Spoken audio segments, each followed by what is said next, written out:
የሚገርማችሁ ነገር መልእክቱን በሰላምታ ብቻ አይደለም መልእክቱ የተላከላቸው እነማን ናቸው የሚለውንም እዛው ያስቀምጥልናል። ኦኬ አስተውላችሁ ከሆነ ሰኞ ዕለት ስንማር ሰኞ ዕለት በነበረው መርሃ ግብር ላይ የያዕቆብ መልእክት ከሰባቱ ዓለማት ተብለው ከሚጠሩት መልእክታት ውስጥ ይመደባል ብለናል። ኦኬ እሱን ብቻ ደግሞ አይደለም ያየነው መልእክቱ የተጻፈላቸው ለማን ነው? ለአይሁድ ሆነው አይሁዳውያን ሆነው ክርስቲያን ለሆኑ እስራኤላውያን ሆነው ክርስቲያን ለሆኑ በክርስቶስ ኢየሱስ ለሚያምኑ በሰሜን በደቡብ በምስራቅ በምዕራብ በተለያየ ተግዳሮት ምክንያት አህዛብ እጅ ጭነውባቸው ለተበተኑ ክርስቲያን ለሆኑ አይሁዳውያን የተላከ መልእክት ነው ብለናል። ሁለተኛው ዩኒቨርሳል ዓለም አቀፋዊ ኩላዊ የሆነ መልእክት ስለሆነም ደግሞ ካቶሊክ ሌተር ይሉታል። ለካቶሊክ ሌተር መባሉ ምን ማለት ነው የሚለውን መቼም እናንተ የተማራችሁ ስለሆነ ግራ አይላችሁም። ካቶሊክ ማለት ዩኒቨርሳል ማለት ነው፣ ዓለም አቀፋዊ ማለት ዓለም አቀፋዊ መልእክት ነው ብላ ቤተክርስቲያን ትቀበለዋለች። ምን ማለት ነው? ለአንድ ለተወሰኑ ሰዎች ብቻ የተጻፈ አይደለም፣ ለሁላችንም መልእክቱ ሁላችንንም የሚነካ መልእክት ነው። ኦኬ ግን ቅድም ሰኞ ዕለትም እንዳየነው ቅድም አሁን በገጸ ንባቡ ላይም እንዳነበብነው መልእክቱ የተላከው ምንድነው? ለእስራኤላውያን ሆነው ክርስቲያን ለሆኑ በክርስቶስ ኢየሱስ ለሚያምኑ ክርስቲያኖች ኦኬ የተላከ መልእክት ነው። እሺ ለእነርሱ ብቻ ግን ብለን እንዳናስብ ዩኒቨርሳል ኤፒስትል ነው፣ ካቶሊክ ሌተር ነው ማለትም ዓለም አቀፋዊ መልእክት ነው። እናንተንም ይነካል። አይ ይሄ እንዴ በስጋ እስራኤላውያን ለሆኑ ሰዎች እንዳሉ አይተናል በዝርዝር ሰኞ ዕለት። የጌታ ወንድም ተብሎ የሚጠራው ያዕቆብ አብሮ በማደጉ ምክንያት የጌታ ወንድም እየተባለ የሚጠራው ያዕቆብ እንደሆነ መልእክቱን የጻፈው ተምረናል። ወደኋላ አልመለስም፣ መቼም ወደኋላ ተመለስ እንደማትሉ፣ ምክንያቱም እዛ ላይ በጣም ጊዜ ወስደን ያየ ነው። ኦኬ ይሄ ያዕቆብ ማን ነው የሚለውን ዛሬ ራሱ መልእክቱን የሚልከው ማን ነው የሚለውን ይገልጽልናል። ከዛ በኋላ ለማን መልእክቱን ይልካል የሚለውን ደግሞ እዛው ላይ ያስቀምጥልናል። ማን የማን ባሪያም እንደሆነ ደግሞ ይነግረናል። ስለዚህ ምን አለ? የእግዚአብሔር የጌታ ኢየሱስ ክርስቶስ ባሪያ ያዕቆብ ለተበተኑት ለ12 ወገኖች ሰላም ለእናንተ ይሁን ብሎ መልእክቱን ይጀምራል። ይሄ አፖስቶሊክ ግሪቲንግስ ይባላል፣ ሐዋርያዊ ሰላምታ ነው። መጽሐፍ ቅዱስ ላይ ቅዱስ ጳውሎስን በመልእክቱ ላይ እንዲህ አይነት ሰላምታን በማቅረብ መልእክቱን ይጀምራል። ወደ ዋናው ሐሳብ ከመግባታቸው በፊት ሐዋርያት ሰላምታ ያቀርባሉ። አፖስቶሊክ ግሪቲንግስ ትሏል፣ ሐዋርያዊ ሰላምታ ተብሎ ይጠራል። ልክ ያዕቆብ ልክ መልእክቱን ምልክ ሲጀምርም ብሎ ራሱን ይጠራል፣ ባሪያ ብሎ ይጠራል። በነገራችን ላይ ባሪያ ብሎ መጥራቱ ምን ማለት ነው? አገልጋይ መሆኑን ነው የሚገልጸው። አገልጋይ የማን አገልጋይ አለ? ከፍ አድርጊው። የጌታ የኢየሱስ ክርስቶስ ባሪያ ነው። ቁጥር 1 ላይ ነው ይልኝ ቴናዬ፣ ቆይ ወደ ላይ ቁጥር 1 ላይ እኔ ሂጂ ስልሽ ብቻ ትጫለሽ። ተባረኪ። የእግዚአብሔርና የጌታ የኢየሱስ ክርስቶስ ባሪያ ያዕቆብ ለተበተኑት ለ12 ወገኖች ሰላም ለእናንተ ሁኑ። የእግዚአብሔር ባሪያ የክርስቶስ ኢየሱስ ባሪያ ብሎ ነው የሚናገረው፣ ራሱን የሚገልጠው። በነገራችን ላይ አገልጋይ የሆነው ለማን? ለክርስቶስ። ክርስቶስ ራሱ ስግው ቃል ኢየሱስ ክርስቶስ እርሱ አምላክ መሆኑን በዚህ ክፍል እናያለን። ከእግዚአብሔር አብ ጋር መተካከሉን እናያለን። በስልጣን እኩል መሆኑን እናያለን። እግዚአብሔር አብ፣ እግዚአብሔር ወልድ፣ እግዚአብሔር መንፈስ ቅዱስ አንድነታቸውን የምናይበት ክፍል ነው። በነገራችን ላይ ምን ብሎ ገልጿልና የእግዚአብሔርና አለ የጌታ የኢየሱስ ክርስቶስ ባሪያ ያዕቆብ። ሐዋርያት የእግዚአብሔር ባሪያ አገልጋዮች ናቸው። የቤተክርስቲያናችን አንድምታ ትርጓሜ በደንብ ስሙ። ያዕቆብ መልእክት አንድምታ ትርጓሜ እግዚአብሔር ብለው ይጀምራሉ፣ አብን ያመጣሉ። እግዚአብሔር አብን ጌታችን ኢየሱስ ክርስቶስንም ከማገለግል ከያዕቆብ የመጣች ክታብ ብለው ይጽፋሉ። መልእክት ማለት ነው። ማንን ማገለግላሉ? እግዚአብሔር አብን። እግዚአብሔር አብን ብቻ ብለው አላስቀመጡም። ጌታችን ኢየሱስ ክርስቶስን ከማገለግል ከያዕቆብ የመጣች ክታብ። ባሪያ የሚለው አገልጋይ ብለው ይፈቱታል። ኦኬ ባሪያ የሚለው አገልጋይ ብለው ይፈቱታል። በነገራችን ላይ ይሄ ባሪያ የሚለውን ኮንሴፕት እንዴት ነው የምንረዳው? መጽሐፍ ቅዱስ ላይ ቅዱስ ጳውሎስን ባሪያ ብሎ ራሱን ይጠራል። ኦኬ ሐዋርያት ራሳቸውን የክርስቶስ ባሪያ እያሉ ይጠራሉ። ኦኬ ባሪያ የሚለው ራሱ እናየዋለን በስፋት። አሁን እዚሁ ክፍል ላይ በደንብ አድርገን ማወቅ መረዳት አለብን። ዝም ብለን ባሪያ አገልጋይ ብለን ማለፍ የለብንም። ኦኬ ለክርስቶስ ለእግዚአብሔር ሲነገር ይሄ ባሪያ የሚለው ኮንሴፕት እንዴት ነው የሚለውን እናያለን። ከዛ በፊት ገጸ ንባብ አንድ ሁለት ገጸ ንባብ እናንብብ። ሮሜ ምዕራፍ 1 ቁጥር 1ን ክፈችልኝ ቴናዬ። ሮሜ ምዕራፍ 1 ቁጥር 1 ላይ ቅዱስ ጳውሎስ ይህንን መልእክት የጻፈው በኢጣሊያ ሮም ለምትገኘዋ ቤተክርስቲያን ነው። ኦኬ ማንን አስይዞ ነው የላከው? ፌቨንን አስይዞ ነው የላከው። ሮሜ ምዕራፍ 16 ቁጥር 1 ላይ ያንን ታሪክ እናገኘዋለን። ቅዱስ ጳውሎስ መልእክቱን ከጻፈላቸው በኋላ የሮሜን መልእክት ምዕራፍ 1 ቁጥር 1 ላይ ልክ ሲጀምር ገና this is like the first chapter ምን ብሎን ራሱን እንደሚጠራ ስሙ። ሐዋርያ ሊሆን የተጠራ የኢየሱስ ክርስቶስ ባሪያ ጳውሎስ በነቢያቱ አፍ በቅዱሳን እያለ ይቀጥላል። ራሱ ምን ብሎ ይጠራል? ባሪያ ብሎ ይጠራል። አንዴ በደንብ ይዩት። እሺ ሐዋርያ ሊሆን የተጠራ የኢየሱስ ክርስቶስ ባሪያ በቅዱሳን መጽሐፍት ከፍ በያ እንዴ ቴናዬ። በቅዱሳን መጽሐፍት ቴና ከፍ አስቀድሞ ተስፋ ለሰጠው ለእግዚአብሔር ወንጌል ተለየ ይላል። ለእግዚአብሔር ወንጌል ተለየ። እግዚአብሔር አምላክ ባሪያው የሆነው ዘንድ አገልጋዩ የሆነው ዘንድ ማንን መርጦታል? ቅዱስ ጳውሎስን መርጦታል። ባሪያ የሚለው አገልጋይ ወይም የእንግሊዘኛውን ብታዩ ሰርቫንት ይለዋል። ሰርቫንት ባሪያ አገልጋይ ብሎ ይፈቷል። ፊልጵስዩስ ምዕራፍ 1ንም ክፈችልኝ። ፊልጵስዩስ ምዕራፍ 1 ቁጥር 1 ላይ ፊልጵስዩስ ምዕራፍ 1 ቁጥር 1 ላይም እንዲህ ባለ አጠራር ሲጠራ እናያለን። ፊልጵስዩስ ምዕራፍ 1 ቁጥር 1 ሐዋርያው ቅዱስ ጳውሎስ ነው የፊልጵስዩስ መልእክትን የጻፈው። ቴናዬ እኔ ጋር ነሽ? ፊልጵስዩስ ምዕራፍ 1 እሺ ፊልጵስዩስ ምዕራፍ 1 ቁጥር 1 ላይ ሐዋርያው ቅዱስ ጳውሎስ ነው ይሄንንም መልእክት የጻፈው። በሰሜናዊ ግሪክ መቄዶንያ አውራጃ የምትገኝ ከተማ ናት ፊልጶስ። እስክንድር አባቱ ፊልጶስ ተብሎ ይጠራል። ኦኬ ወይም ፊሊፕ ተሰከንድ ይሉታል። በአባቱ ስም የተሰየ እስክንድር አሌክዛንደር ደ ግሬት ነው። ኦኬ በአባቱ ስም የተሰየመች ከተማ ናት። ሐዋርያት ሥራ ምዕራፍ 16 ላይ ሐዋርያው ቅዱስ ጳውሎስ ወደዚች ከተማ ገብቶ ቤተክርስቲያንን ተክሏል። እንዲያውም በአውሮፓ ምድር የመጀመሪያዋ አማኝ የተገኘችባት ከተማ ፊልጵስዩስ ናት። ኦኬ ያቺም አማኝ ማናት? ሴት ናት። በነገራችን ላይ እህቶች በዚህ ደስ ሊላችሁ ይገባል። በዚህ ደስ ሊላችሁ ይገባል። ስሟ ማን ይባላል? ልድያ ይባላል። ቅዱስ ጳውሎስ ሲያስተምር እግዚአብሔር የልድያን ልብ ከፈተ ይላል። እግዚአብሔርን ቃል ሰማች፣ አመነች። ኦኬ ስለዚህ ልድያ የተገኘችበት ከተማ ነው ፊልጵስዩስ። ሐዋርያው ቅዱስ ጳውሎስ ከሲላስ ጋር የታሰረበት ወንጌል በዋጋ የተሰበከበት ከተማ ነው ፊልጵስዩስ። አሁን ቅዱስ ጳውሎስ መልእክት ሲልክላቸው ይላል የኢየሱስ ክርስቶስ ባሪያዎች የሆኑ ኦኬ ጳውሎስ ከዛስ ደቀ መዛሙርቱን ደግሞ ጢሞቴዎስን ያነሳል። ቲሞቲ ማለት ነው። ጢሞቴዎስ በፊልጵስዩስ ለሚኖሩ ከኤጲስቆጶሳት ከዲያቆናት ጋር ከፍ አድርጉ ከዲያቆናት ጋር በክርስቶስ ኢየሱስ ላሉት ቅዱሳን ሁሉ ይላል። ኦኬ ደግመን እናንብበው። በፊልጵስዩስ እዛው ቁጥር 1 ላይ ቴናዬ ተባረኪ። የኢየሱስ ክርስቶስ ባሪያዎች ራሱን ብቻ አይደለም ጢሞቴዎስንም የኢየሱስ ክርስቶስ ባሪያ ብሎ ይጠራል። አገልጋይ ነው። ስለዚህ የኢየሱስ ክርስቶስ ባሪያዎች የሆኑ ጳውሎስ እና ጢሞቴዎስ በፊልጵስዩስ ለሚኖሩ ከኤጲስቆጶሳት ከዲያቆናት ጋር በክርስቶስ ኢየሱስ ላሉት ቅዱሳን ሁሉ መልእክቱ የተላከላቸው አገልጋዮችን መሆናቸውን ለመግለጽ ነው። ኦኬ እሺ ቁጥር 2 ላይ ቶሎ ከእግዚአብሔር ከአባታችንም ከጌታም ከኢየሱስ ክርስቶስ ጸጋና ሰላም ለእናንተ ይሁን ይላል። ኦኬ አፖስቶሊክ ግሪቲንግስ ሐዋርያዊ ሰላምታን ያቀርብላቸዋል። መልእክቱን የሚጽፍላቸው እሱ ቤተክርስቲያንን ተክሎ ከወጣ በኋላ በቤተክርስቲያን ውስጥ ላሉ አገልጋዮች የፊልጵስዩስ መልእክትን ይልካል። የፊልጵስዩስ መልእክትን ይልክላቸዋል እና በነገራችን ላይ የፊልጵስዩስ መልእክት የተስፋ መልእክት፣ የደስታ መልእክት እየተባለ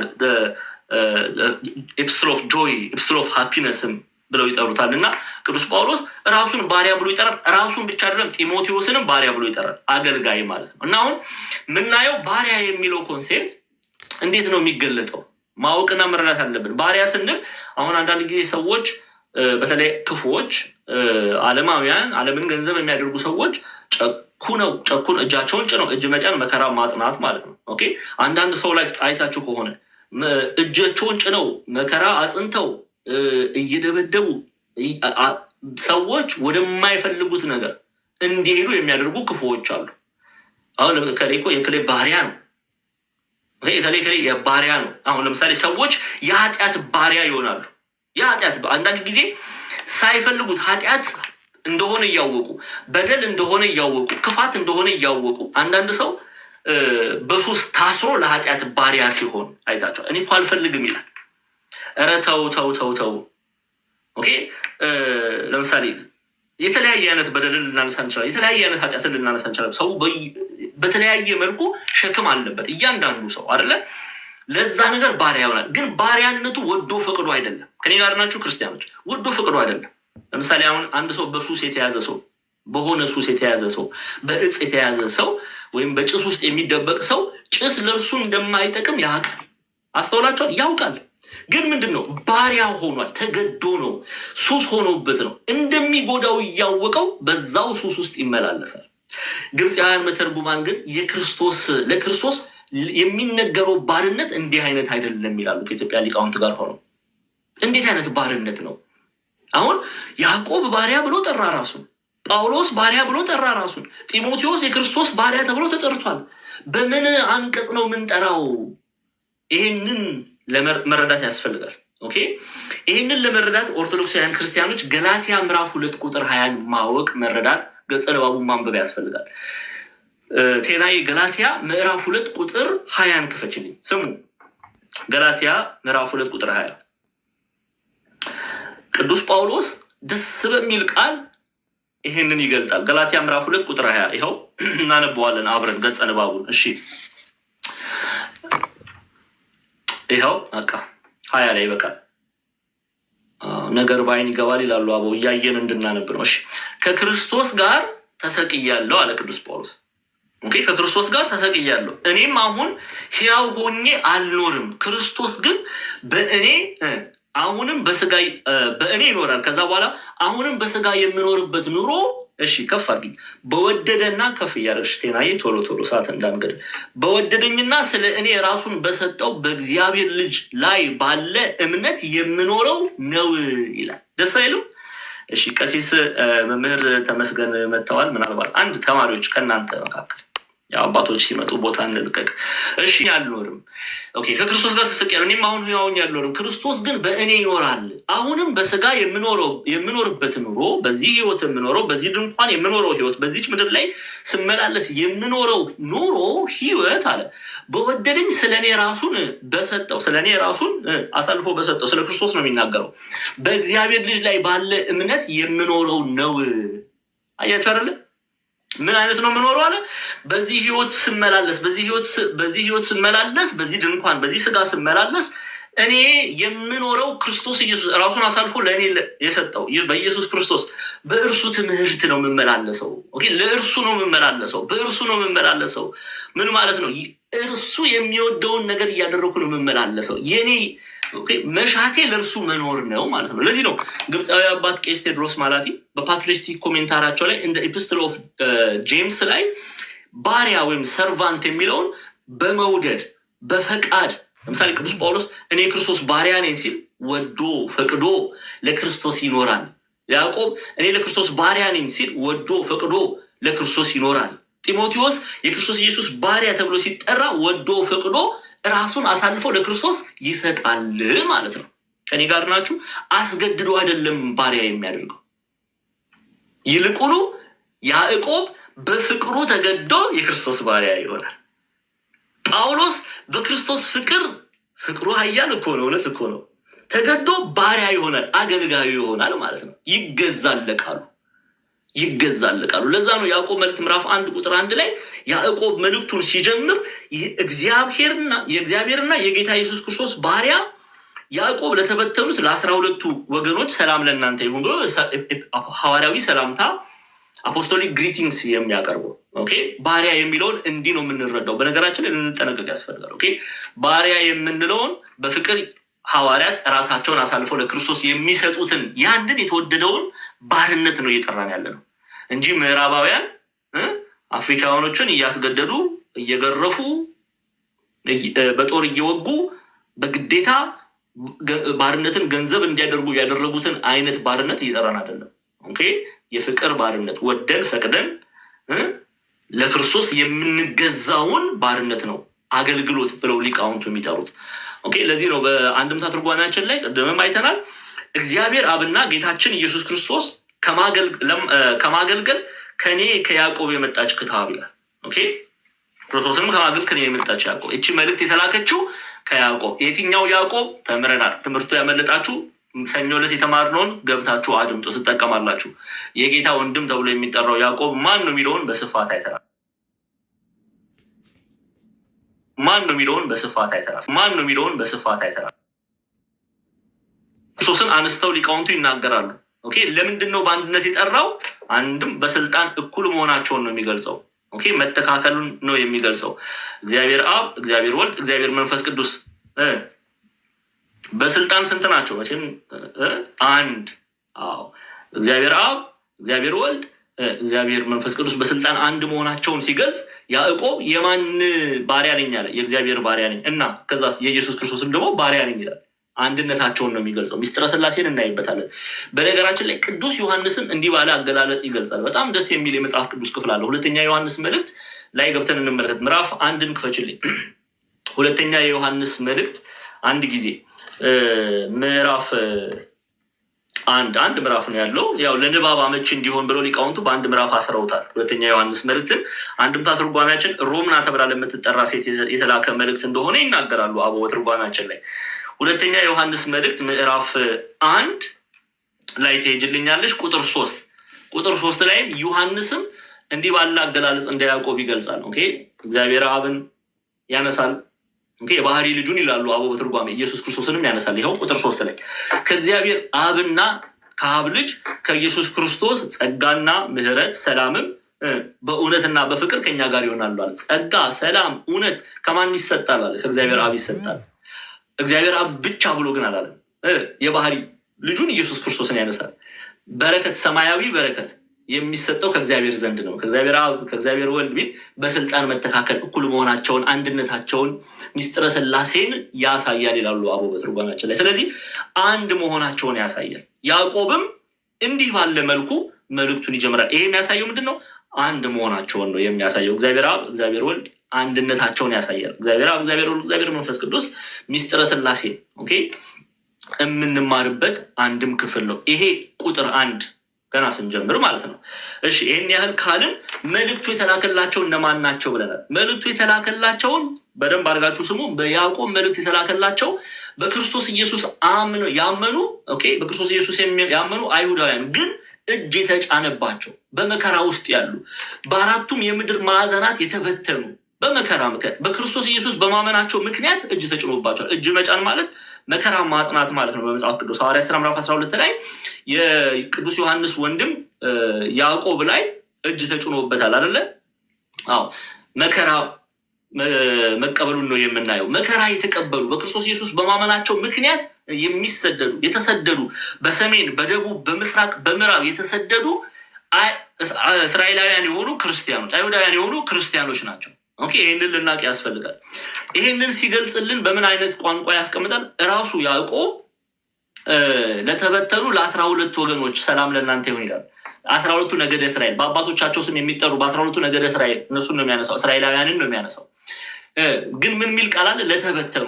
በምን ምክንያት? መከራ ተጭኖባቸው ለተበተኑ በተለያዩ የምድር ዳይሜንሽን ኦኬ ማዕዘናት የተበተኑ በክርስቶስ ኢየሱስ የሚያምኑ አይሁዳውያን ለእነሱ መልእክቶች ተጽፏል። ግን ለእነርሱ ብቻ አይደለም። ለዚህ ነው የያዕቆብ መልእክት ከሰባቱ ዩኒቨርሳል ወይም ዓለም አቀፋዊ ካቶሊክ ሌተርስ ይባላል። ካቶሊክ ሌተር ማለት ባለፈው ነግሬያችኋለሁ፣ ኩላዊት ዓለም አቀፋዊት መልእክት ተብላ ትጠራለች። ስለዚህ ነው ቤተክርስቲያን የያዕቆብ መልእክት ዓለም አቀፋዊት መልእክት ናት ብለን ደግሞ ለሁሉም ሰው የተላከ መልእክት እንደሆነ ታስተምራለች። ለእስራኤላውያን ብቻ ነው እኔ ኢትዮጵያውያን እኛ አያገባንም እንዳንል፣ ሮማውያን እኛ አያገባንም እንዳንል፣ ግሪካውያን እኛ አያገባንም እንዳንል በምድር ላይ ላሉ ክርስቲያኖች በሙሉ የተላከ መልእክት ነው ያዕቆብ መልእክት። ለዚህ ቤተክርስቲያን ከሰባቱ የዓለም አቀፋዊ መልእክታት መካከል አንዱ ብላ ያዕቆብን መልእክት ትጠራለች። ይህን ሰኞ ዕለት በስፋት አይተናል። ሰኞ ዕለት እኮ የቀረን የለም፣ ሁሉንም በስፋት አይተናል። ያው የተማራችሁ አትርፋችኋል ማለት ነው። እሺ ቁጥር 2 ላይ አሁን ይሄ ግሪቲንግስ ነው። መልእክቱን ጀመረ። በቃ አሁን ያዕቆብ መልእክቱን እየጀመረ ነው። ሰላም ብሏቸዋል። መልእክቱን የሚልከው ማን ነው? አገልግሎቱ ምንድን ነው? የክርስቶስ የእግዚአብሔር ባሪያ መሆኑን አገልጋይ መሆኑን ገልጾላቸዋል። ከዛ በኋላ ለተበተኑ ለእስራኤላውያን እንደ መልእክቱን እንደላከ ይጽፋል ማለት ነው። አሁን እያንዳንዱን ከቁጥር 2 ጀምረን እናያለን። ኦኬ አሁን ያዕቆብ መጀመሪያ ሰላምታውን አፖስቶሊክ ግሪቲንግሱን ከጀመረ በኋላ ሐዋርያዊ ሰላምታውን ከጀመረ በኋላ በፈተና ስለ መጽናት ይመክራል፣ ያስተምራል።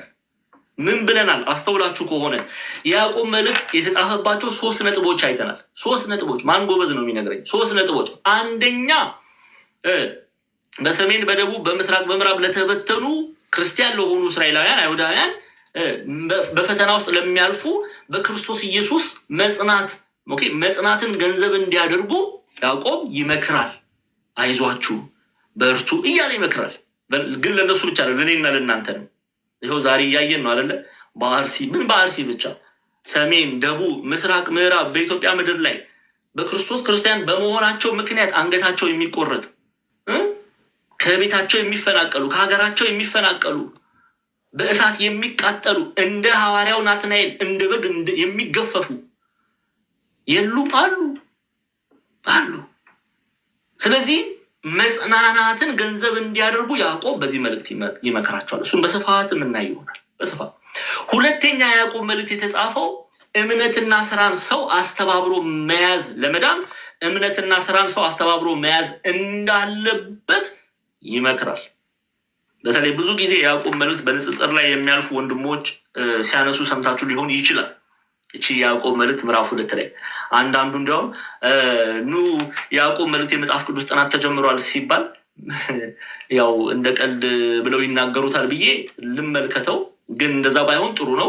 አንዳንዶች ምን አሉ? ያዕቆብ ምዕራፍ 2 ላይ እንመጣለን ያሉ ሰዎች አሉ። ይሄ እንደዚህ መሆን የለበትም። ያዕቆብ አንድ ምዕራፍ ያለው መልእክት አይደለም፣ 5 ምዕራፍ ያለው መልእክት ነው።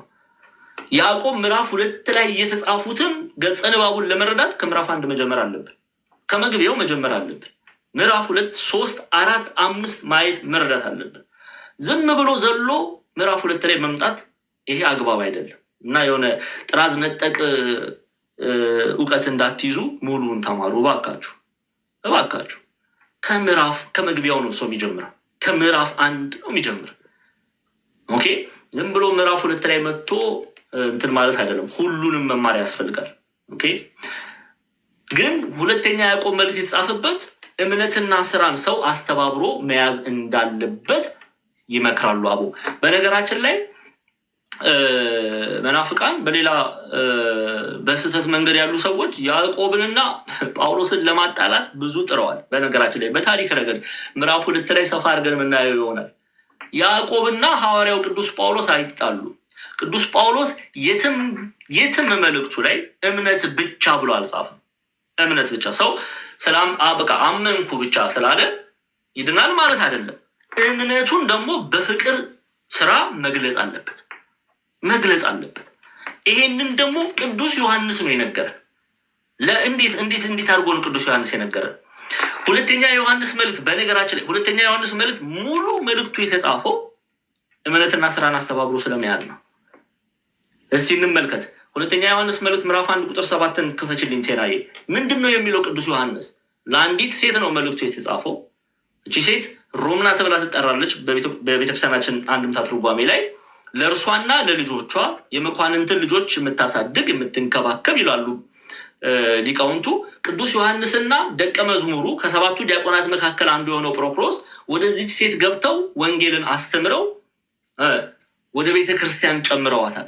ከዛ በኋላ መልእክት እየጻፉ ከሐሰተኞች ትጠበቅ ዘንድ ከስህተት ትምህርት ትጠበቅ ዘንድ ይመክሯታል። አሁን ምን አላት ቅዱስ ዮሐንስ? ቁጥር 7 ላይ ብዙ ሐሰቶች ወደ ዓለም ገብተዋልና እነርሱም ኢየሱስ ክርስቶስ በሥጋ እንደመጣ የማያምኑ ናቸው ብሎ ይነግራታል። ኦኬ መስሎ ነው እነዚህ ኖስቲሳውያን የሚባሉት ማለት ክርስቶስ ሰው አይደለም የሚሉ። ይሄ እኮ ትልቅ ክህደት ነው። ይሄ አጋንንት ትምህርት ነው፣ የዲያብሎስ ትምህርት ነው። ጌታችን መድኃኒታችን ኢየሱስ ክርስቶስ ቅዱስ ጳውሎስ በገላትያ መልእክቱ ምዕራፍ 4 ቁጥር 4 እንደነገረን ከሴት የተወለደ ልጁን ነው። ከእናታችን ቅድስት ድንግል ማርያም ነው የተወለደው። ከሰማይ ስጋ የሆነ ስጋ ይዞ አልመጣም፣ ወይም ደግሞ ስጋ መስሎ አልተመላለሰም። ፍጹም ሰው ነው። ይህንን ራሱ ቅዱስ ዮሐንስ በወንጌል ላይ ዮሐንስ ወንጌል ምዕራፍ 1 ቁጥር 14 ላይ ስጋ ጌታችን መድኃኒታችን ኢየሱስ እሱ ስጋ እንደሆነ ይገልጽልናል። አንድ ዮሐንስ ወንጌል ምዕራፍ 1 ቁጥር 14ን ክፈችልን፣ እያነበብ ነው እያንዳንዱን እንሄዳለን። ምንድነው ያለው? መጀመሪያ ቃል ነበር፣ ቃልም አለ። ቁጥር 1 ጀምራችሁ ስትመለከቱ በመጀመሪያ ቃል ነበር፣ ቃልም በእግዚአብሔር ነበር ካልባለ ቃልም አለ እግዚአብሔር መሆኑን እዛው ያስቀምጥና ቁጥር 14 ላይ እንዲህ ብሎ ቃልም ስጋ ምን አለ እንመልከተው። ዮሐንስ ወንጌል ምዕራፍ 1 ቁጥር 14 ላይ ነው። ቁጥር 14 ጎበስቴና የተባረክ ይኸው ቃልም አብረን ነው ስጋ መሰለ አይልም፣ ወይም ቃል የተባለው እግዚአብሔር ወልድ ከሰማይ ላይ ስጋ ይዞ መጣ አላለ። ምን አለ ቅዱስ ዮሐንስ? ቃልም አለ ስጋ ሆነ ጸጋንና እውነትንም ተመልቶ በእኛ አደረ ይላል። አሁን ይህንን የእግዚአብሔር ወንጌል የሚቃወሙ ኖስቲሳውያን ተነስተው ነበረ። በተለይ በኤፌሶን ይሄ መልእክት በኤፌሶን እንደተጻፈ ኢትዮጵያውያን መምህራን ይናገራሉ። ብዙዎቹ በኤፌሶን እንደተጻፈ ይነገራል እና ብዙ ሐሰተኞች ተነስተው ነበር በሐዋርያት ዘመን። ከነዛ ውስጥ መካከል ክርስቶስ በስጋ አልመጣም ብለው የሚናገሩ ነበሩ። ስለዚህ ቅዱስ ዮሐንስ ለሮምና ወይም አንዲት ሴት ስሟ በመጽሐፍ አልተጠቀሰም፣ በትርጓሜያችን ላይ ሮምና ስለሚል ነው። ምን ብሎ ይልክላታል? ዮሐንስ ወንጌል ምዕራፍ 2 ቁጥር 7 ላይ ምን ብሎ ይጽፍላታል? አንድን ገብተን እናንብበው። ሁለተኛ ዮሐንስ መልእክት ምዕራፍ 1 ቁጥር 7 ላይ እሺ ምን እንደሚላት ተመልከቱ። ቁጥር 7 ይኸው እሺ ብዙ ሐሰቶች ወደ ዓለም ገብተዋልና እነርሱ ኢየሱስ ክርስቶስ በስጋ እንደመጣ የማያምኑ ናቸው። አምላክነቱን ሰውነቱን የሚክዱ በነገረ ክርስቶስ ላይ በቤተክርስቲያናችን ክሪስቶሎጂ አስተምሮ ኢየሱስ ክርስቶስ ፍጹም ሰው ፍጹም አምላክ ነው። ክርስቲያኖች የሆነ 50-50 እናደርገዋለን። እንደዛ የሚባል ነገር ከቶ ለክርስቶስ አይነገርም። ግማሽ አምላክ ግማሽ ሰው አይደለም። 100% ሰው ሙሉ ሰው ፍጹም ሰው 100% አምላክ ሙሉ አምላክ ፍጹም አምላክ ብላ ነው ቤተክርስቲያን ክርስቶስን የምትጠራው። እና ክርስቶስ በስጋ እንደመጣ የማያምኑ ናቸው። ይህ አሳቹና የክርስቶስ ተቃዋሚ ነው። አንቲክራይስት የክርስቶስ ተቃዋሚ ነው። ለምን ነው የሚቃወመው? የእግዚአብሔር ሐዋርያትን ቃል ይቃወማል፣ የክርስቶስን ቃል ይቃወማል፣ የነቢያቱን የሐዋርያቱን ስብከት ይቃወማሉ እነዚህ ሐሰተኞች። ስለዚህ የክርስቶስ ተቃዋሚ ተብለው ይጠራሉ። አሁን ምን አላት? ቁጥር 8 ላይ ዋናው ሐሳቡ ይኸው ሙሉ ደሞዝ አለ ቅዱስ ዮሐንስ። ከፍ አድርጌ ሙሉ ደሞዙን እንድትቀበሉ እንጂ የሰራችሁትን እንዳታጠፉ ለራሳችሁ ተጠንቀቁ አለ። በሮምና ውስጥ እኔና እናንተን ይናገራል። በሮምና ውስጥ ዲያቆን ዛማሪያ ይናገራል። በሮምና ውስጥ ትህትና ይናገራል። በሮምና ውስጥ ዲያቆን ክርስቶፎሮስን ይናገራል። ሁላችንንም ይናገራል። ቅዱስ ዮሐንስ ምን እያለ እነዚህን ሐሰተኞች ትምህርታቸውን ተቀብላችሁ እንዳታጡ ደሞዛችሁን ይታጣል። እምነትን ከስራ ጋር ያላስተባበረ ያጣል። ምንም ነው የሚያጣው? ኑ የአባቴ ብሩካን ዓለም ከተዘጋጀ ጀምሮ የተዘጋጀላችሁን የእግዚአብሔር መንግስት ውረሱ የሚለውን የእግዚአብሔርን ቃል ያጣል። ስለዚህ ሙሉ ደሞዝ እንድትቀበሉ እንጂ የሰራችሁትን እንዳታጠፉ ለራሳችሁ ምን አለ? ተጠንቀቁ። ከሐሰተኞች መጠንቀቅ ያስፈልጋል። ለምን? ያው እግዚአብሔር አምላክ ያዘጋጀውን የእግዚአብሔርን መንግስት ያሳጣችኋልና። ከኃጢአት መጠንቀቅ ያስፈልጋል። ከበደል መጠንቀቅ ያስፈልጋል። ለምን? ከእግዚአብሔር መንግስት ይለያልና። ስለዚህ ቅዱስ ዮሐንስ ተጠንቀቁ እያለ ሮምናና ልጆቿን እኔና እናንተንም ይነግራል። ስለዚህ ያዕቆብ መልእክት ሁለተኛ የተጻፈው ምንድን ነው?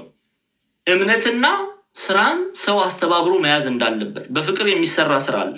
ክርስቶስን አምነን የምንሰራው ስራ አለ። ሁለቱን አስተባብረን እንድንይዝ መልእክቱ ተጽፏል። ሶስተኛ ምክንያት ምንድን ነው? የስነ ምግባር ትምህርት።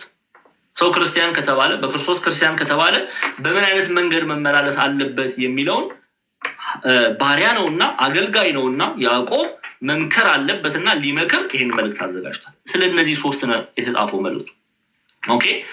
ናው ቁጥር 2 ላይ እንሄዳለን ማለት ነው። ቁጥር 1ን አይተናል።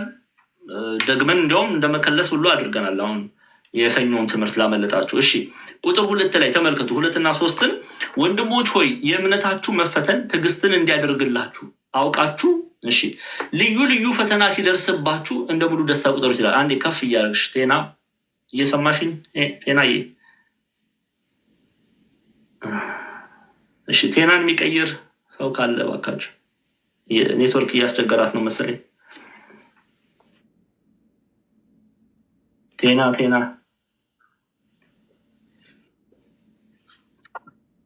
ለቻለው መምህር ይቅርታ ዋይፋይ ጠፍቶብኝ ነው። እሺ እናትሽ እሺ አንዴ ከፍ አድርጊው። ወንድሞች ሆይ እሺ ወንድሞች ሆይ የእምነታችሁ መፈተን ትዕግስትን እንዲያደርግላችሁ አውቃችሁ ልዩ ልዩ ፈተና ሲደርስባችሁ እንደ ሙሉ ደስታ ቁጠሩት ይላል።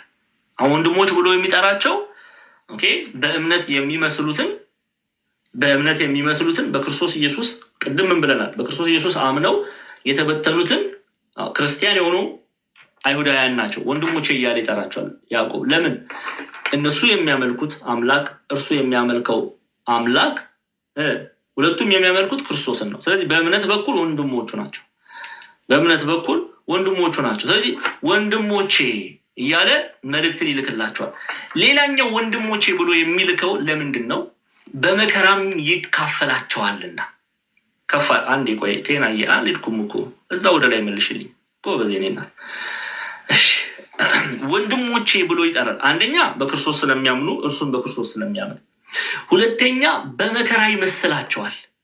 ኦኬ ያዕቆብም በመከራ ውስጥ በኢየሩሳሌም ወንጌልን እየሰበከ ክርስቶስ ኢየሱስን እየገለጠ በምኩራብ በሰዱቃውያን ፊት በፈሪሳውያን ፊት ኦኬ በሕግ መምህራን ፊት ስለ ክርስቶስ እየተናገረ ብዙ መከራን እየተቀበለ ነው ይመላለስ የነበረው። ስለዚህ በመከራ ምን ይላቸዋል?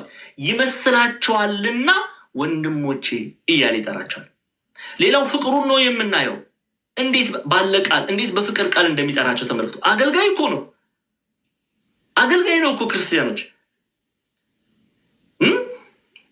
ከክርስቶስ አብሮ አደጉ ነው፣ አብሮ አድጓል። ግን ራሱን በእነሱ ላይ ከፍ አድርጎ ሲጫን አትመለከቱትም። ትሁት ነው ደግሞ ትህትናንም ገንዘብ ያደረገ ነው ያዕቆብ። ስለዚህ ወንድሞቼ እያለ ይጠራል። እስቲ አንድ ነገር ልንገራችሁ። አንድ ትልቅ የቤተክርስቲያን አገልጋይ ወደ እናንተ መጥቶ እንዲያው ወንድሜ ብሎ ሲያቅፍ ምን አይነት ስሜት ነው የሚሰማችሁ? ደስ አይላችሁ እንዴ? እከሌ እኮ መጥቶ አክብሮኝ ወንድሜ ብሎ አቀፈኝ ብላችሁ ምን ትላላችሁ? ትደነቃላችሁ። ዘንድሮ እኮ ከባድ ነው። በተለይ እውነት አገልጋዮች በተለይ እውነቴን ነው አገልጋዮች ራስን በዚህ በፍቅር መልኩ መግለጥ አለብን። አንዳንዱ በቃ በንቀት ቃል የሚጣራው አይደለ? የፍቅር ፊት እንኳን አያሳይም። እውነቴን ነው የምላችሁ። በቃ የመናቅ ነገር አለ። እሱ እኮ ታናሽ ነው፣ እሱ እኮ እዚህ እኮ ነው፣ እንደዚህ ነው ብሎ የመናገር ቃል አለ። እውነት እንዲህ ከያዕቆብ ልንማር ያስፈልጋል። ወንድሞቼ እህቶቼ እያለን መጥራት ታስታውሳላችሁ። ቅዱስ ጳውሎስ ፌቨንን ምን ብሎ ነው የሚጠራው? ሮሜ ምዕራፍ 16 ቁጥር 1 ላይ ፌቨንን እህቴ እያለ ይጠራል ሐዋርያው ቅዱስ ጳውሎስ። በክንክራዎስ ማለት ደቡባዊ ግሪክ ኦኬ አካያ አውራጃ የምትገኝ ቤተክርስቲያን ናት። በዛ ቤተክርስቲያን የምታገለግል እህት ናት። ኦኬ እቺን ታላቅ ሴት ቅዱስ ጳውሎስ እህቴ እያለ ይጠራታል።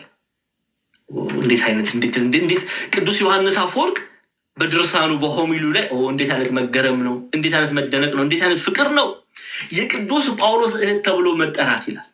ደስ አይለው? አሁን ቅዱስ ጳውሎስ ለምሳሌ ዮርዲን ምሳሌ ላድርግ። አሁን ቅዱስ ጳውሎስ አሁን ዮርዲን ቢያገኛት ዮርዲ የምታመልከው አምላክ አንድ ነው፣ ቅዱስ ጳውሎስ የሚያመልከው አምላክ አንድ ነው። ግን ቅዱስ ጳውሎስ እኔ ትልቅ አገልጋይ ነኝ፣ እኔ ክርስቶስ ጋር ተነጋግሬያለሁ፣ ክርስቶስን በክርስቶስ ተሾሜያለሁ ብሎ በእሷ ላይ ክብደትን ሲጭን አትመለከቱም። ምንድነው የሚለው? ዮርዲን ሲያገኝ ዮርዲዬ እህቴ ነው የሚለው። አያችሁ አይደል? ሰውን በፍቅር ማከም ይቻላል። እነዚህ በፈተና ላይ ያሉ አይሁዳውያን ክርስቲያን የሆኑ አይሁዳውያን በብዙ የተጎዱ ናቸው። ስለዚህ መታከም ይገባቸዋል። ያዕቆብ ወንድሞቼ እያለ ይጠራቸዋል።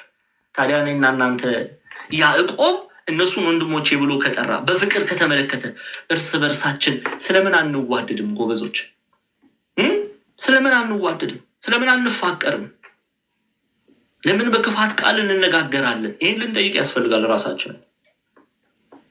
ያው ትህትናውን ፍቅሩን እንመለከታለን። የያዕቆብን ከማን ነው የተማረው? ከክርስቶስ። ከማን ነው የተማረው? ከእናታችን ከቅድስት ድንግል ማርያም። ትህትናን ፍቅርን ገንዘብ እናድርግ። ስለዚህ እንዲህ ባለ እንዲህ ደስ በሚል ቃል ወንድሞቼ ሆይ ብሎ ይጀምራል።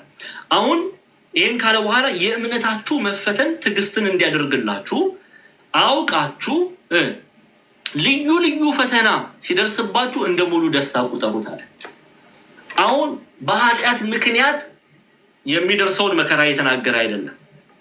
ሰው ልጅ በበደል ምክንያት በኃጢአት ምክንያት የሚደርስበት ፈተና ይኖራል፣ አለም ደግሞ ቅጣት። ያንን የተናገረ አይደለም። እነዚህ የተፈተኑት በመከራ ውስጥ የሚያልፉት በክርስቶስ ኢየሱስ በማመናቸው ምክንያት ነው። በዚህ ደግሞ በረከት አለ።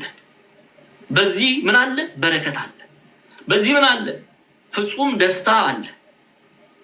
ሰው በእምነቱ ምክንያት ክርስቲያኖች በክርስቶስ ኢየሱስ በማመኑ ምክንያት ፈተና ሲደርስበት እግዚአብሔርን ማመስገን መቻል አለበት። ያዕቆብ ለዚህ ነው ቁጥር 2 ላይ ቴና የትሄድሽ? አዎ ወንድሞች ሆይ የእምነታችሁ መፈተን ትዕግስትን እንዲያደርግላችሁ አውቃችሁ ልዩ ልዩ ፈተና ሲደርስባችሁ እንደ ሙሉ ደስታ ቁጠሩት። በእምነታችሁ ምክንያት ሰዎች ሲጠሏችሁ ትዕግስትን ገንዘብ ታደርጋላችሁ፣ መታገስን ገንዘብ ታደርጋላችሁ፣ መታገስን ትማራላችሁ። ስለዚህ ልዩ ልዩ የተለያዩ ፈተናዎች ሲደርስባችሁ እንደ ሙሉ ደስታ ምን በሉት ይላል? ቁጠሩት።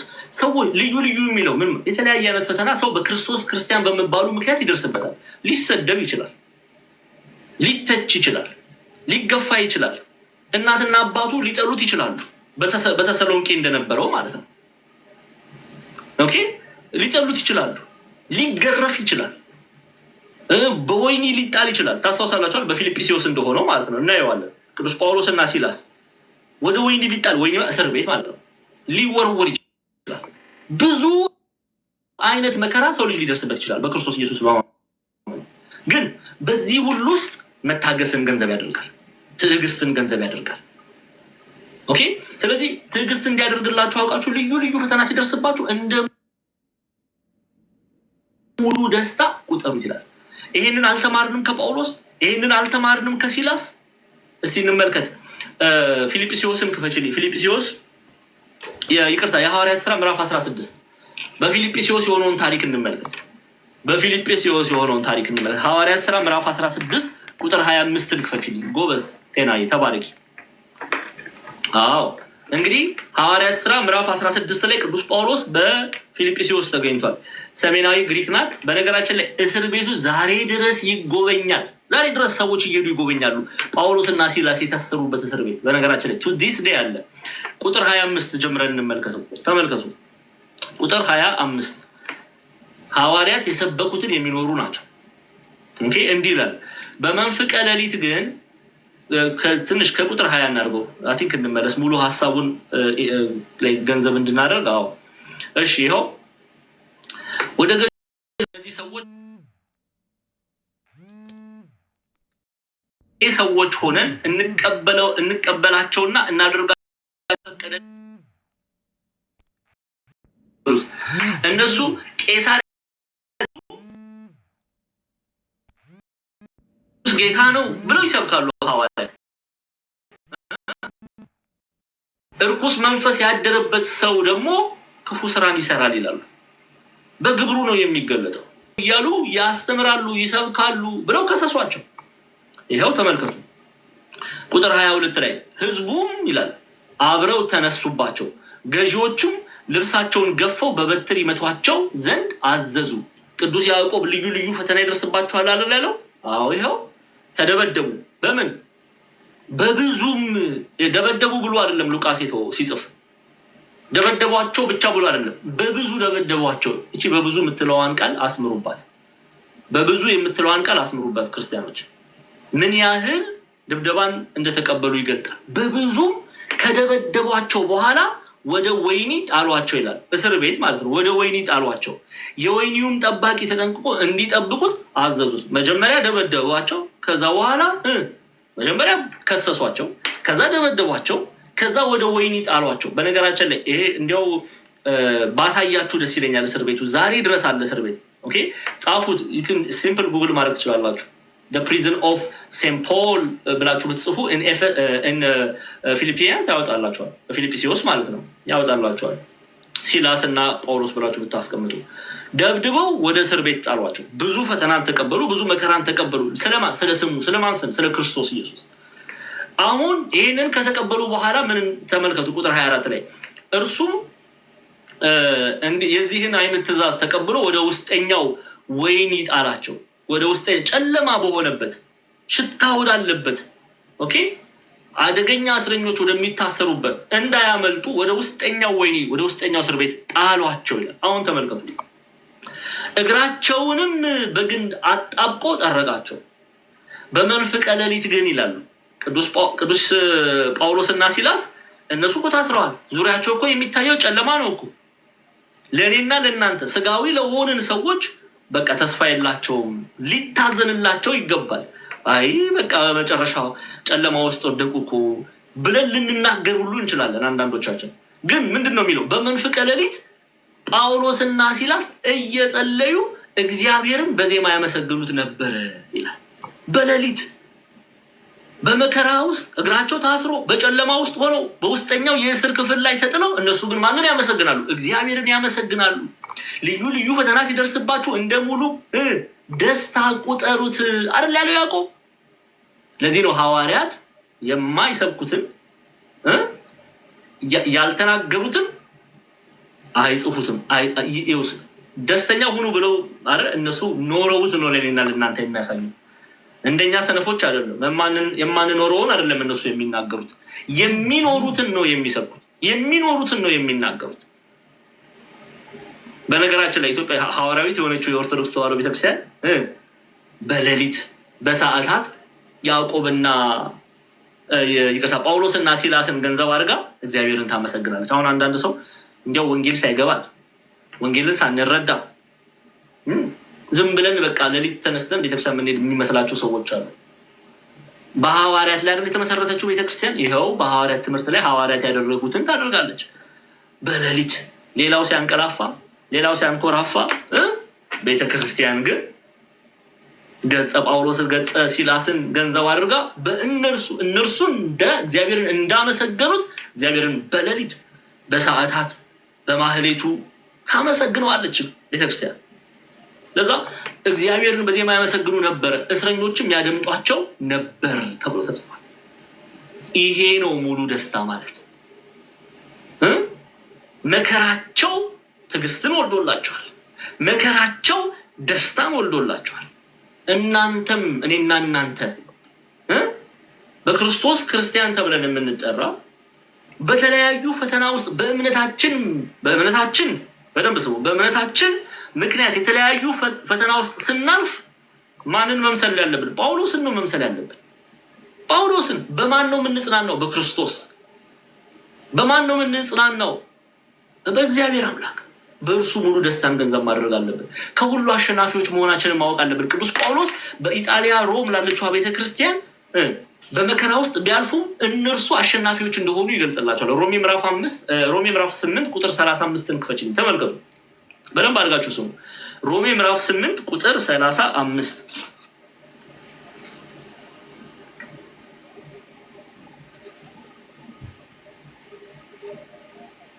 ሮሜ 8:35 ከ35 ጀምሮ። በነገራችን ላይ ሮሜ 34 ላይ አይደለም የሚቆመው፣ ብዙ ምዕራፍ ያለው መጽሐፍ ነው። እንደውም በቤተክርስቲያናችን ይገርማቸዋል፣ ብዙ ጊዜ ነግራቸዋለሁ። የሮሜ መልእክት መጽሐፍ የተባለ ይጠራል። ሊቃውንቱ መጽሐፍ እያሉ ይጠሩታል። ብዙ ሚስጥራትን የያዘ መልእክት ነው የሮሜ መልእክት። ይኸው ከክርስቶስ ፍቅር ማን ይለየናል ይላል ቅዱስ ጳውሎስ። ከክርስቲያን ቀኑን ሁሉ እንገደላለን አለ። እንገደላለን እንደሚታረዱም በጎች ተቆጠርን ተብሎ እንደተጻፈ ነው። በዚህ ሁሉ ግን አለ ተመልከቱ፣ በዚህ ሁሉ ግን በወደደን በእርሱ ከአሸናፊዎች እንበልጣለን። ማን ነው የወደደን? ክርስቶስ። መከራ ቢደርስብን፣ ብንሰደብ፣ ብንተች፣ ብንገረፍ፣ ሰይፍ ቢሳልብን፣ ዓለማውያን ነገስታት ጥርሳቸውን ቢያፏጩ፣ እጅ ቢጭሩብን፣ እኛ ግን ከአሸናፊዎች እንበልጣለን። ሞት ቢሆን፣ ህይወትም ቢሆን፣ መላእክትም ቢሆን፣ ግዛትም ቢሆን፣ ያለውም ቢሆን፣ የሚመጣውም ቢሆን፣ ኃይላትም ቢሆን፣ ከፍታም ቢሆን፣ ዝቅታም ቢሆን፣ ልዩ ፍጥረትም ቢሆን አለ ከክርስቶስ ኢየሱስ በጌታችን ካለ ከእግዚአብሔር ፍቅር ሊለየን እንዳይችል ምን አለ? ተረድቻለሁ ይላል። ምንም ከእግዚአብሔር ፍቅር አይለየንም እያለ ነው ቅዱስ ጳውሎስ። መከራ እንኳን ቢመጣ ሁሉ መከራ ቢደርስብን አሸናፊዎች እኛ ነን እያለ ቅዱስ ጳውሎስ ይናገራል። በ44 ዓመተ ምህረት 44 ዓመተ ምህረት ላይ በመጀመሪያው አግሪጳ ፈርስት ይሉታል፣ ክፉ ገዢ ነው። በመጀመሪያው አግሪጳ ከ12ቱ ሐዋርያት መካከል ማነው ሰማዕት የሆነው? መጀመሪያ ሰማዕት ያዕቆብ፣ የቅዱስ ዮሐንስ ወንድም። አባቱ ማን ነው? ወልደ ዘብዴዎስ። ኢትዮጵያ ሊቃውንት እናቱ ማርያም ባፍሊያ ትባላለች ይላሉ። ይህንን አይተን በስፋት ያተናል። የሚገርማችሁ አንድ ታሪክ ከዚህ ጋር ተያይዞ ይነሳል።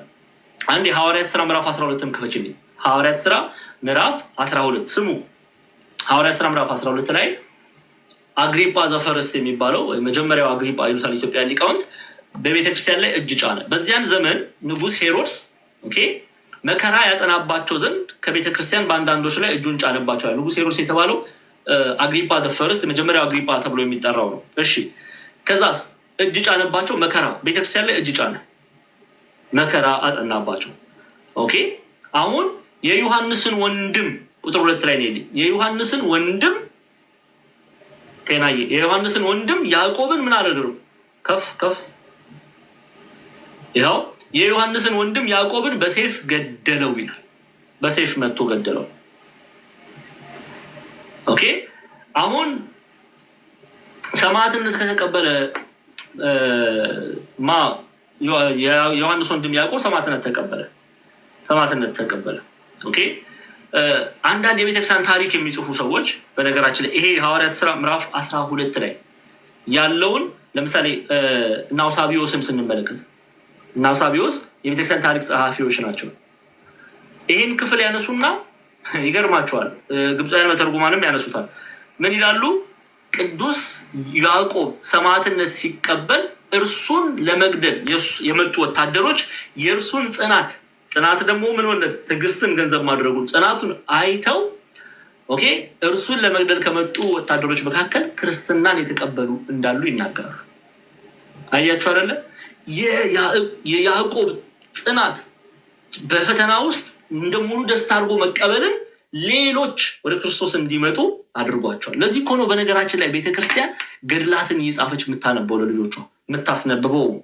ገድል የእምነታችን ማጎልበቻ ነው። በነገራችን ላይ ሰው ለምሳሌ ገድላትን ሲያነብ ምንድነው መሆን የሚፈልገው? እነሱ ለክርስቶስ በተለያዩ ዓለማውያን ነገስታት ላይ ለምሳሌ ቅድስት አርሴማን እንመልከት። ኦኬ፣ ክፉ ንጉስ ድርጣድስ የእርሱን ማጓራት ሳትመለከት የክርስቶስ ሙሽራ ነኝ ብላ መናገሯ ያን ጽናቷን ሰው አይቶ ምንድነው የሚያደርገው? እንደ ቅድስት አርሴማ በተለያየ ፈተና ውስጥ ሲያልፍ መጽናትን ይማራል። ኦኬ፣ መጽናትን ይማራል። እና ለዛ ነው ቅዱስ ያዕቆብም በተለያዩ ፈተና ውስጥ ብታልፉም በፈተና ውስጥ ማለፋችሁ ምንን ይሰጣችኋል አለ? ትዕግስትን ገንዘብ እንድታደርጉ ያደርጋል። ያዕቆብ መልእክት ምዕራፍ 1 ላይ ተመለሽልኝ። ኦኬ፣ ትዕግስትን ገንዘብ እንድታደርጉ ይደራችኋል። ወንድሞቼ ሆይ የእምነታችሁ መፈተን ትዕግስትን እንዲያደርግላችሁ አውቃችሁ ልዩ ልዩ ፈተና ሲደርስባችሁ እንደ ሙሉ ደስታ ቁጠሩት። ትዕግስትን ምንም የሚጎድላችሁ ሳይኖር ፍጹማን ሙሉአን ትሆኑ ዘንድ ስራውን ይፈጽም ይላል። ኦኬ፣ ቁጥር 4 ላይ ይኸው ቁጥር 4 ላይ ትዕግስትም ምንም የሚጎድላችሁ ሳይኖር ፍጹማን ሙሉአን ትሆኑ ዘንድ ስራውን ይፈጽም። መታገሳችሁ። ኦኬ፣ ቤተክርስቲያናችን አንድምታ ትርጓሜው የዚህ ክፍል ላይ የሚላሉ አበው በጣም የሚገርም አገላለጽ ያስቀምጡታል። በክብር ፍጹማን ትሆኑ ዘንድ ከክብር ስጋ ከክብር ነፍስ ምን የምታጡት ሳይኖር ብሎ ያስቀምጡታል። መታገሳችሁ፣ መከራ መቀበላችሁ በነገራችን ላይ በሰማይ ብቻ አይደለም ክብርን የምታገኙት። እግዚአብሔር ሲባርክ በሁለቱም በምድርም በሰማይም በረከትን ገንዘብ ታደርጋላችሁ። ለዛ ነው በክብር ፍጹማን ትሆኑ ዘንድ ከክብር ስጋ ከክብር ነፍስ ምንም ምን የምታጡት ሳይኖር ብለው ያስቀምጣሉ። ኦኬ መታገሳቸው ምን ይሰጣቸዋል? ክብርን ይሰጣቸዋል። ታግሳቸዋልና ስለ ስሜ ምን ብላቸዋል? መስክራቸዋልና ታግሳቸዋልና ብሎ ከእግዚአብሔር ዘንድ የሚያገኙት ክብር አለ። የለም እንዴ? የለም። እናየዋለን። በተለያየ መጽሐፍ ቅዱስ ክፍል ውስጥ እናየዋለን። አንድ ሁለት እንጠቀማለን። ከዛ በፊት ግን የሁለተኛ ቆሮንቶስ ምዕራፍ 6 ቁጥር 10 እንመልከት። ቅዱስ ጳውሎስ ተመሳሳይ መልኩ ያስቀምጣል። ሁለተኛ ቆሮንቶስ ምዕራፍ 10 ቁጥር 6 ክፈችልኝ ቴናዬ። ሁለተኛ ቆሮንቶስ ምዕራፍ 6 ቁጥር 10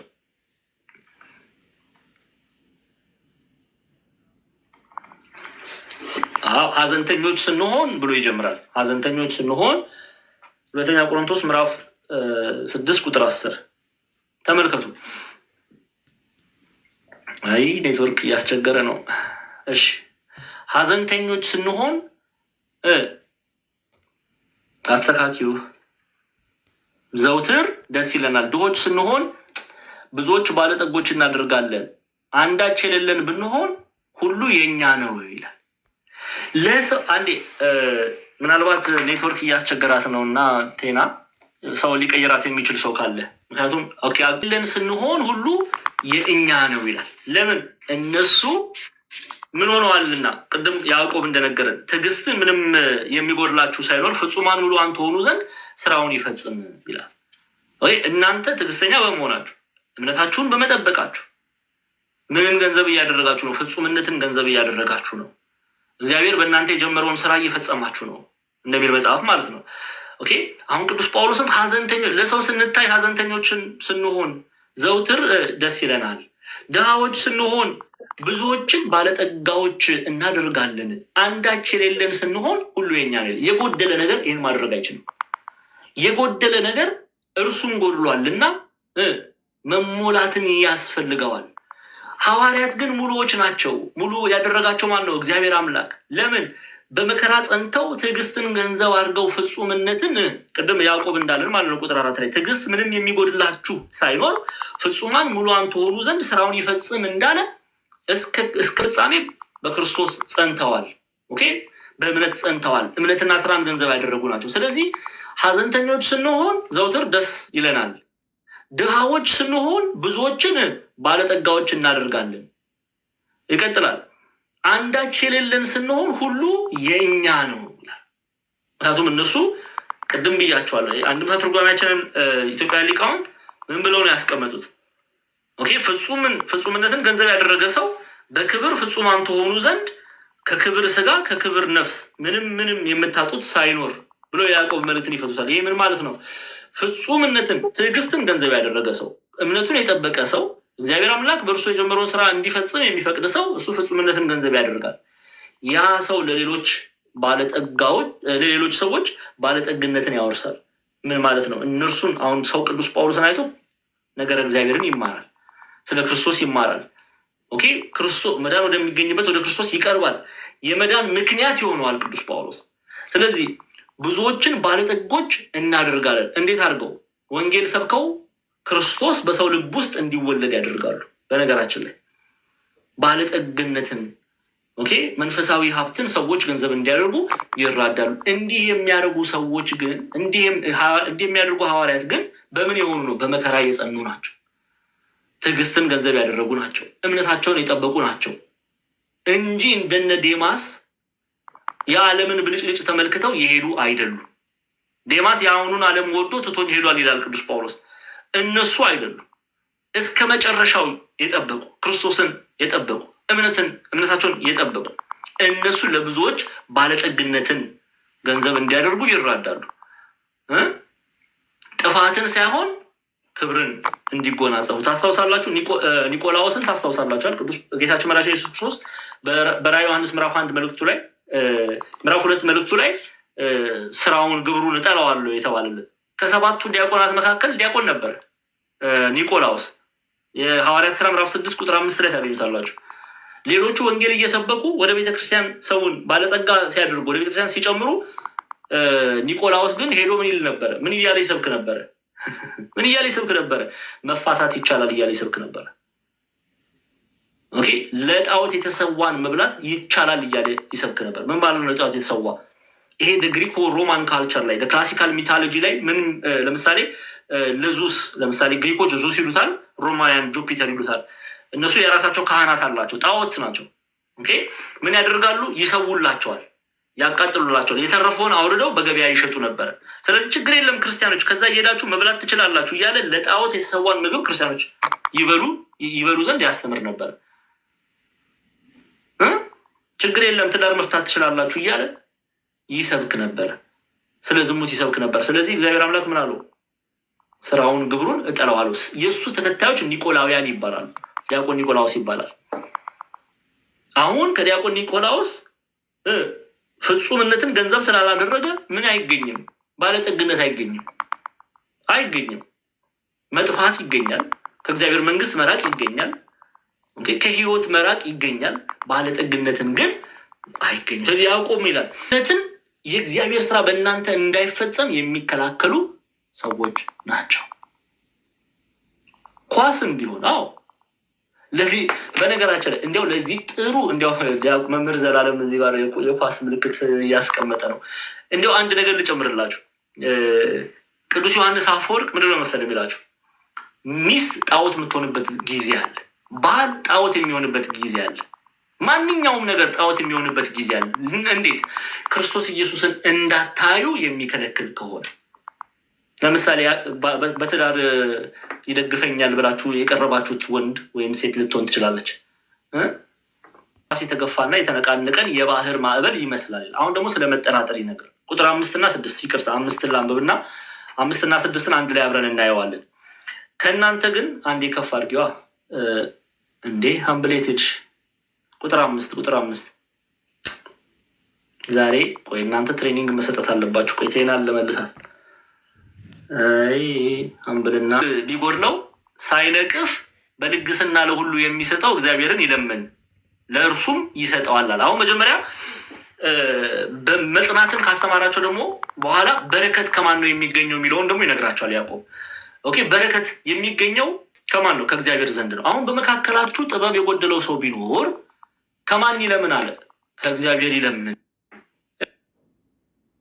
ተመልከቱ፣ ከእናንተ ማንም ጥበብ ቢጎድለው ሳይነቅፍ በልግስና ለሁሉ የሚሰጠው እግዚአብሔር ይለምን ለእርሱም ይሰጠዋል።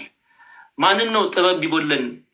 ኦኬ፣ መንፈሳዊ ጥበብ፣ ሰማያዊ የሆነውን ጥበብ፣ ኦኬ፣ እግዚአብሔርን የማወቅ ጥበብ ከማን ነው ገንዘብ ማድረግ ያለብን? ከእግዚአብሔር ዘንድ ነው። እግዚአብሔርን ይለምን። ጸሎትን ገንዘብ ማድረግ እንዳለበት ያዕቆብ ይመክራል። መጸለይ። ለምሳሌ ሐዋርያት ጥበብን ከማን ነው ያገኙት? ጥበብን ከክርስቶስ ከኢየሱስ ክርስቶስ። አስረጃ አቅርብላችሁ የሉቃስ ወንጌል ምዕራፍ 24 ቁጥር 45 ጀምረን እንመለስ። እንዲያውም ባለፈው እሑድ በቤተክርስቲያን ቅዳሴ ስርዓት የተነበበው የሉቃስ ወንጌል ነው። ይሄ የምታስቀድሱ ካላችሁ ከሰማችሁ፣ ስንቶቻችሁ ሰምታችኋል? ቤተክርስቲያን አስተምራለች ይህን ትምህርት በቅዳሴ ስርዓቷ ላይ። የሉቃስ ወንጌል እንዲያው እነ መምህር ተመስገን አሉ። የሉቃስ ወንጌል ምዕራፍ 24 ከቁጥር 45 እስከ ፍጻሜ ነው። ኦኬ፣ እስቲ እናንብበው። ይኸው በዚያን ጊዜ ስለ እርገቱ ነው የሚናገረው። በዚያን ጊዜ መጽሐፍትን ያስተውሉ ዘንድ አእምሯቸውን ከፈተላቸው ይላል። ከኔ ጋር ናችሁ? ደከማችሁ እንዴ? ማን ነው የሐዋርያትን አእምሮ የከፈተ? ማን ነው የደቀ መዛሙርቱን አእምሮ የከፈተ? እግዚአብሔር አምላክ። ተመልከቱ። አሁን በዚያን ጊዜም መጽሐፍትን ያስተውሉ ዘንድ፣ በዘመኑ የአዲስ ኪዳን መጽሐፍት አልተጻፉም። የብሉይ ኪዳን መጽሐፍትን መዝሙራት፣ ኦኬ፣ የመዝሙርን፣ የጥበብ መጽሐፍ፣ የነቢያቱን መጽሐፍ፣ የሙሴን መጽሐፍ ያስተውሉ ዘንድ ለሐዋርያት አእምሮን የከፈተ ማን ነው? ኢየሱስ ክርስቶስ። በዚያን ጊዜም መጽሐፍትን ያስተውሉ ዘንድ አእምሯቸውን ከፈተላቸው። ከዛስ እንዲህም አላቸው፣ ክርስቶስ መከራ ይቀበላል፣ በሶስተኛውም ቀን ከሙታን ይነሳል፣ እሺ በስሙም ንስሐና የኃጢአት ስርየት ቶሎ ቶሎ እያልሽ በስሙም ንስሐና የኃጢአት ስርየት ከኢየሩሳሌም ጀምሮ በአሕዛብ ሁሉ ይሰበካል ተብሎ እንዲሁ ተጽፏል። እናንተም ለዚህ ምስክሮች ናችሁ። እነሆ አባቴ የሰጠውን ተስፋ እኔ እልካችኋለሁ። እናንተ ግን ከላይ ኃይል እስክትለበሱ ድረስ በኢየሩሳሌም ከተማ ቆዩ ካለ በኋላ እስከ ቢታንያም ይኸው አወጣቸው። እጁንም አንስቶ ባረካቸው። ሲባርካቸውም ከእነርሱ ተለየ፣ ወደ ሰማይም አረገ። አሁን ታዲያ ቆይ እዚህ ጋር አሁን ሚስጥር የተረዳ አይምሮ የተከፈተለት ሰው አሁን ይህንን ከተባረከ በኋላ እግዚአብሔር አምላክ ይህንን ስርዓት ከሰጣቸው በኋላ ሐዋርያቱ ደቀ መዛሙርቱ ምን እያደረጉ ነው የተመለሱት? ይኸው ቁጥር 52 ላይ ሲባርካቸው ከእነርሱም ተለየ፣ ወደ ሰማይም አረገ። ከዛስ ከእነርሱም ሰገዱለትና በብዙ ደስታ ከፍ አድርገው ቁጥር 52 ላይ በብዙ ደስታ ወደ ኢየሩሳሌም ተመለሱ። በቃ ዘውትር እግዚአብሔርን ያመሰግኑ ነበር ደግሞ ተብሎ ተጽፏል። ዘውትር እግዚአብሔርን እያመሰገኑ እየባረኩ በመቅደስ ኖሩ ይላል። ለምን? አይምሯቸውን ከፈተላቸው፣ ሚስጥራትን ገለጠላቸው፣ የብሉይ ኪዳን መጽሐፍትን ገንዘብ አደረጉ፣ በመጽሐፍ የበረቱ ሲሆኑ ምን አደረጉ? ሐሴት አደረጉ፣ ደስ እያላቸው እግዚአብሔርን እያመሰገኑ ሄዱ። እግዚአብሔርን እያመሰገኑ ሄዱ። ያዕቆብም እውነተኛው ጥበብ ከእግዚአብሔር ዘንድ ይሰጣል እያለ ነው የሚመክረው። ጥበብን የሚፈልግ ጠንቋይ ቤት አይደለም መሮጥ ያለበት። እውነት እዚህ ጋር መገሰጽ ያስፈልጋል። አንዳንዶች አለ እዛ ሰላ ድንጋይ የሚባል ቦታ ላይ አንድ ጠንቋይ ያለ አይደል ነው። ዛሬም ካለ አላውቅም። እስቲ እነትትና ታርሙኝ ያላችሁ ቀሲስ ዲያቆን ከገዳም ወጥተው ጸበል በእጃቸው ይዘው ነጠላ ለብሰው ጠንቋይ ቤት የሚሄዱ ሰዎች አሉ። ይሄ በእግዚአብሔር ዘንድ የተጠላ ነው። ጥበብን የምትፈልግ ከሆነ ምን ትሰራለህ? ጠንቋይ ቤት፣ ሟርተኛ ቤት ምን ትሰራለሽ?